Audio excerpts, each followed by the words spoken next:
You want answers? I think I'm entitled. You want answers? I want the truth! You can't handle the truth!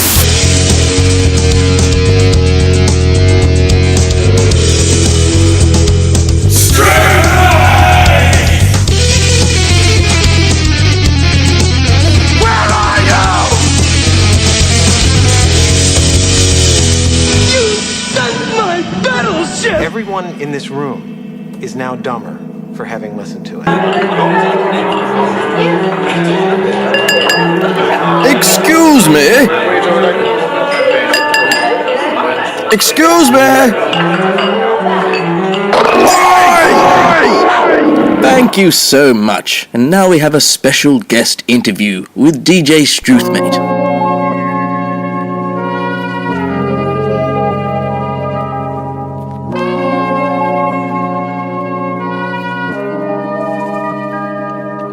G'day everyone, Struthy here, back at you with another creative and practical arts interview with someone I haven't had on the show before. I've got to say, this guy I've known for many years. He's known around the world as predominantly an actor, but he does dabbles into a lot of other things, multi-skilled. I'd like to say a huge thank you and welcome to Zack Ward. How are you, buddy?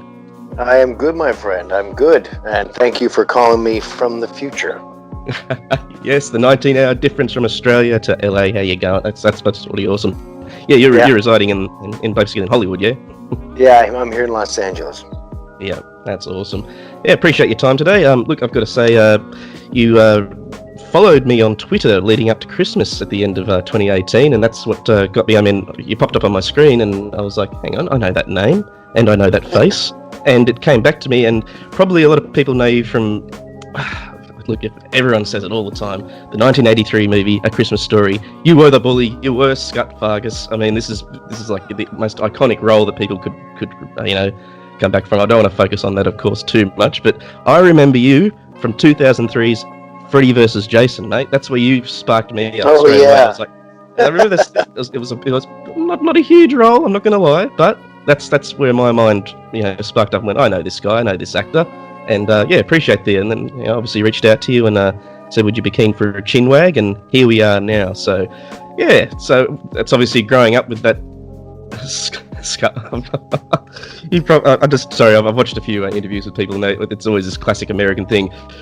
From that, you remember him being the bully from A Christmas Story. Has that been a little bit too much over the years for you now? Or are you still enjoying that? No, I mean, the thing is, look, I've been acting going on 4 decades now. I've been in the film industry. My mom's an actress. I started being in front of the camera when I was 10 years old. I'm turning 50 in August, and I've done 120 movies. I've had, I've with my career, it's been something that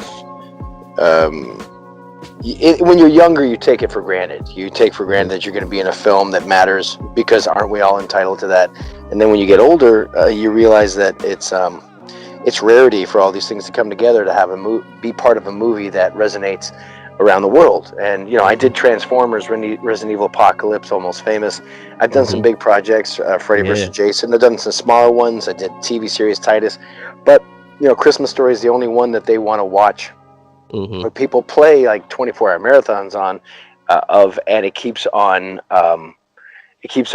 connecting to a new audience, and it's for all these different generations, whether the children or their grandparents. And so, to be honest with you, it's that thing. It's like winning the lottery. You can't really get bored with it, because you know that it's rare air. So I'm eternally grateful for the opportunity. I will be honest, around Christmas, right after Christmas, I just don't want to talk about it for a while. I've been doing it. I do it a lot, but it's.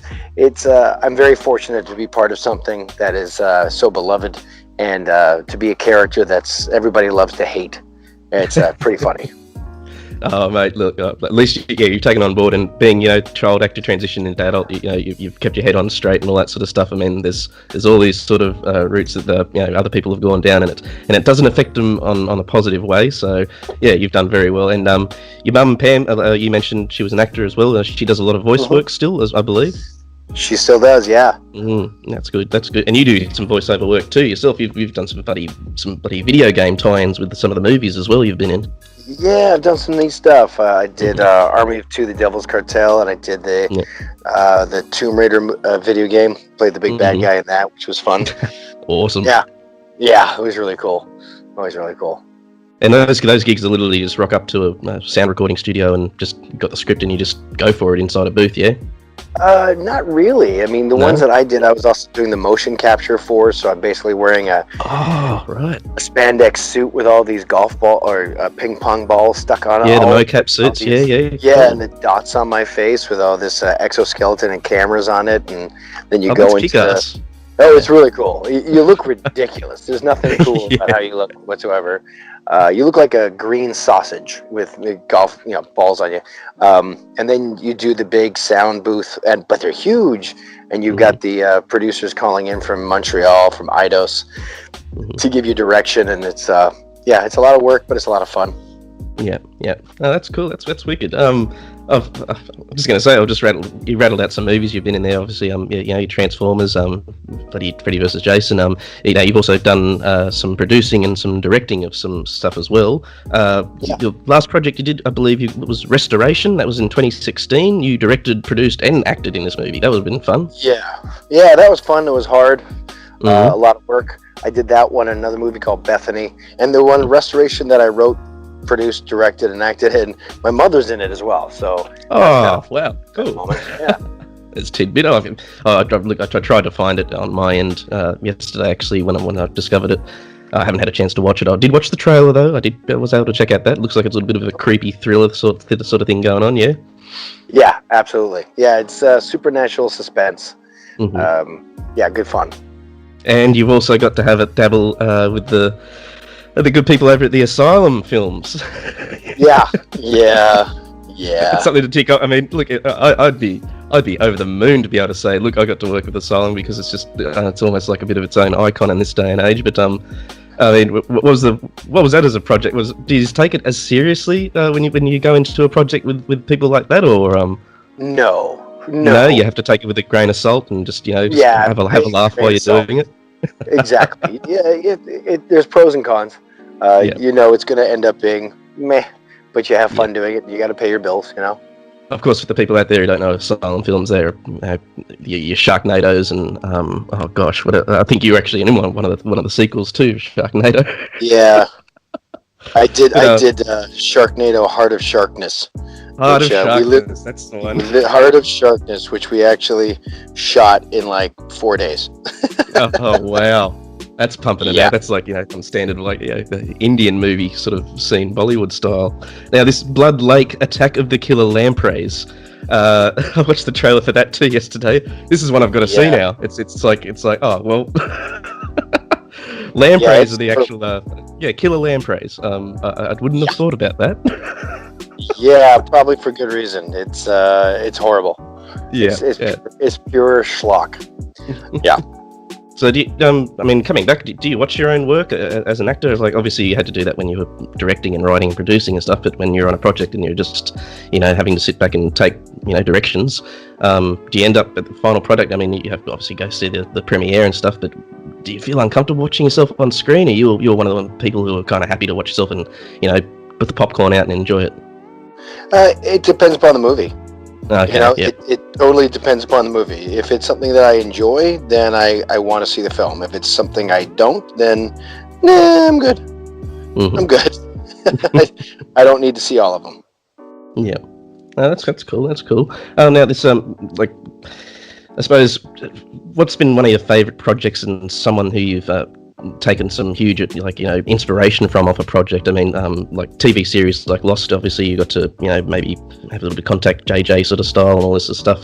You've worked didn't you stay you lived with Mila Jovovich for a little while you were filming Resident Evil, so little things like that. You kind of be like a sponge in this industry, and you just sort of take little bits from everybody and little tidbits and try and make it into yourself. But who's been some really, really inspiring people over the years that you can say off the top of your head? Like, could you do like top 3 or something like that?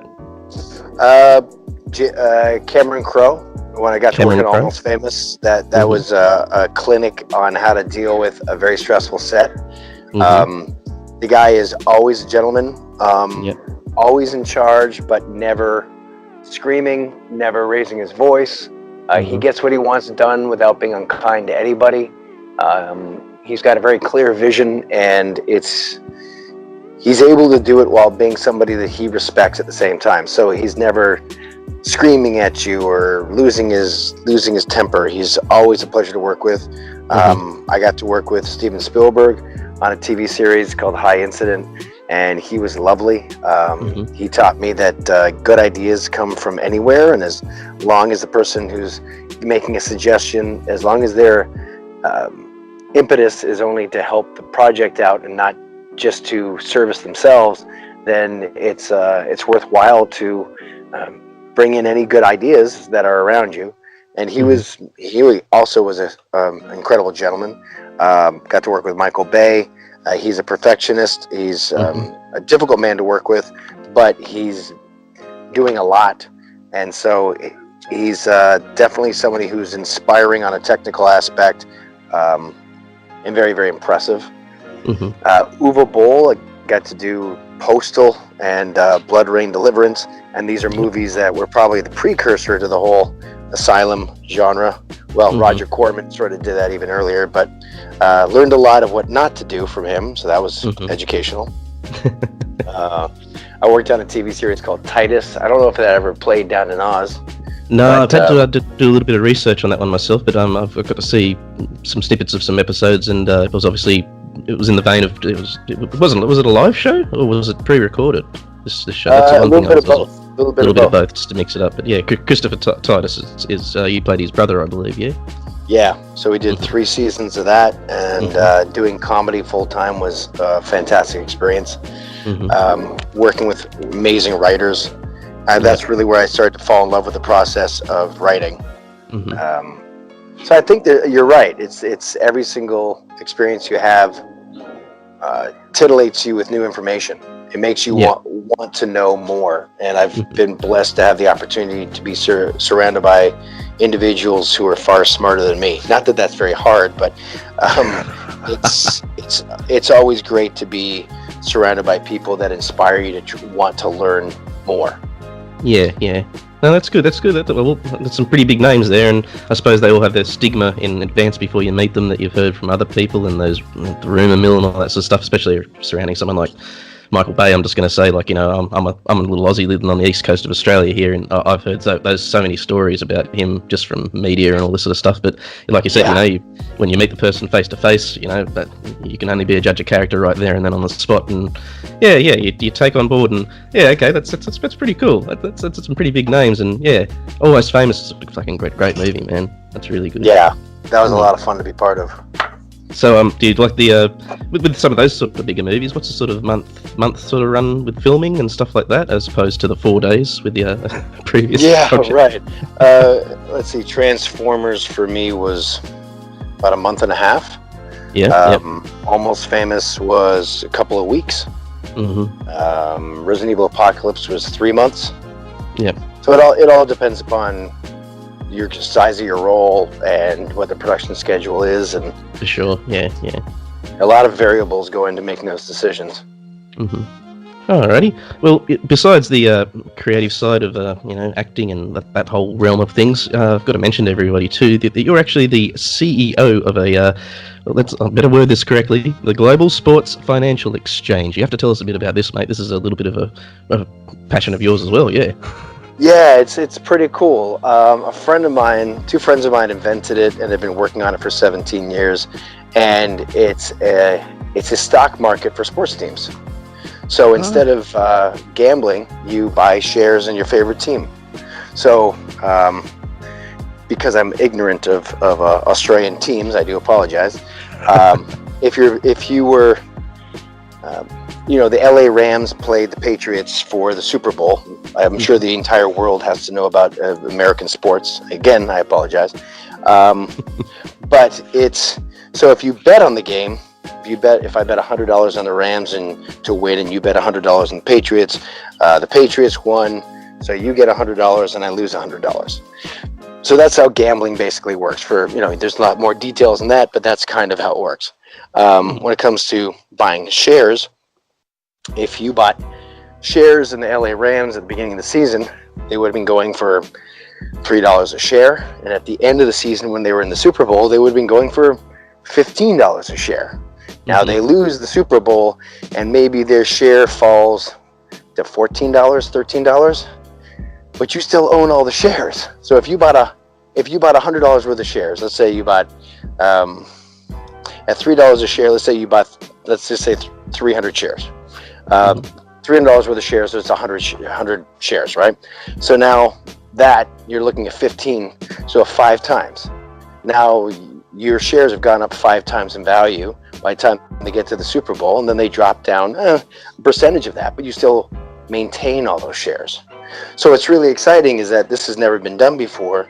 Our whole process is going through dealing with the government, making sure that it's a regulated exchange, so it's a viable legal exchange.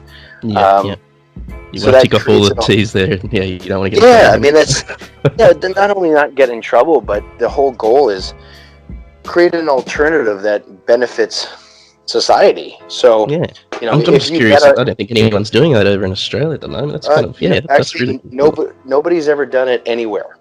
Okay. We have like 170 patents in 130 countries, and no one's ever mixed money and sports this way before. So not only does it benefit your city or your province, what do you call it in Australia? Province, state, what do you call it? Territory. Right? We've got territory, states. We've got one territory. We've got the rest of all states over here, but we got them sectioned up. Yeah. So if you're betting in your state and you lose the money typically goes to somebody who doesn't pay any taxes on it. And then that tax dollar doesn't go back into your state and help make roads or schools in any way, shape, or form. When you invest in a stock market, you make money and you pay taxes on that money, and the company that you invested in does well, and it helps the infrastructure of where you live. And so that's a huge benefit, as opposed to the billions of dollars that go to offshore gambling and take it out of the country. And then the other thing is when it comes down to education for kids, it's like, if you try to educate some kid about what it would be like to invest in the stock market, whether it came down to long time index stocks, or buying and selling or shorting a stock, you're going to put a child to sleep that's boring as hell. But if you talk to them about their favorite soccer team or Australian rules rugby team or their favorite cricket team, they would know the team. They would have an opinion about the team because their mom, their dad, their grandpa, grandma, they all have their favorites, and they've got the jersey. So right away, they feel invested in this idea. They feel part of this concept, and they say, yes, that's my thing. And you go, okay, well, let's buy some shares in your favorite thing, and let's see how it does. Now, the cool thing is you can do that for free. We have 2 markets. We have a pilot market and we have a learning market. So if you go to allsportsmarket.com, you sign up, you get $2,500 learning currency, basically play money, so that you can interact with the market without spending a freaking dime. And then get a feel for it. Get a feel for it. Exactly. And then you can see if you like it and if you understand it. You can use that same methodology to grasp the basic tenets of investing, so that you make better decisions with your money in the long term. So it's a pretty revolutionary concept. Oh, it's definitely, it sounds so, like I said, no one else is doing it. That's why it sparked up in my ears. I'm thinking, well, he's putting 2 and 2 together with this sort of idea. This is really, really cool. I'm just wondering, you've got, this is exclusively to US at the moment, obviously. You've got ideas to maybe branch around. We've got the patents for a whole bunch of different sports. But what we're doing is we're going through governmental protocols to make sure that we follow all the laws appropriately, and that we get the stamp of approval from the federal government, because we don't want to be, there's a lot of these concepts that start they start running before they can walk. And I'll use cryptocurrency as a really good example of what happens when nobody really knows what to do with it and where it falls. it causes a lot of lawsuits, and it causes a lot of people losing money and not understanding what they're doing with it, and there's no support on it. And I'm sure you've heard all the stories where, you know, a 20-year-old kid buys $1,000 worth of Bitcoin and becomes a billionaire, and then he forgets his password on the thumb drive, someone steals it, and he's broke. And another company, you know, that's just not good. I mean, I believe in capitalism, but I also believe in responsible capitalism. So, you know, there's a way to make this work so that you're not losing the farm, and that's having it regulated. And that's the reason why the stock market works. So that's what we're going through. We're playing it safe. We're playing it all our cards face up. You and the team seem to have done your research, so yeah, it seems you're talking about this with a lot of passion too. So this is something you definitely knuckle down into, and you're only going to see positive futures for everyone else who's going to head over and sign up and have a go. And like you said, they can dabble in there and have a little bit of a go first and get a feel for it, see if they like it, see if it's for them, and who knows, they could invest, like you said, invest in a sports team. We have roughly 10,000 sports traders in about 93 countries. So it definitely has traction, and we have spent no money on marketing. That hasn't been what we've been interested in doing, and we've just been running this beta to get the whole mechanism up and running so that we can show it to the regulatory commissions here in the United States and make sure that we have, like you said, dotted all our I's and crossed all our T's, and turn around and create a new economic engine for the world, for lack of a better term. That's awesome, and all the links will be supplied too for sorry, it was allbetting.com. Sorry if you say it. No betting. All sports market. All sports market, pardon me, yes, because this isn't gambling. Sorry. Allsportsmarket.com. Not gambling.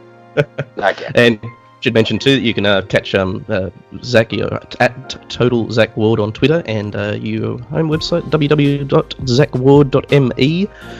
You can just basically get the hub station there. And Instagram, Instagram is Total Zack Ward as well, so they can hit me up there. That's key. If they have any wacky questions, absolutely. And you've got to look, if you go to the Twitter, I think there's a huge happy smile on your face because you got to be on. Oh, was it on the cover of Mad Magazine, or were you just in Mad Magazine? I'm in Mad Magazine. They did, they did a satire of A Christmas Story. Just this month, still out. Everybody who can buy Mad Magazine, I don't know if they all sell it down there. Oh, look, I grew up reading a shitload of Mad Magazine myself. I mean, I used to run to the newsagent over here to go get that Mad Magazine, but it sort of dropped off, I suppose.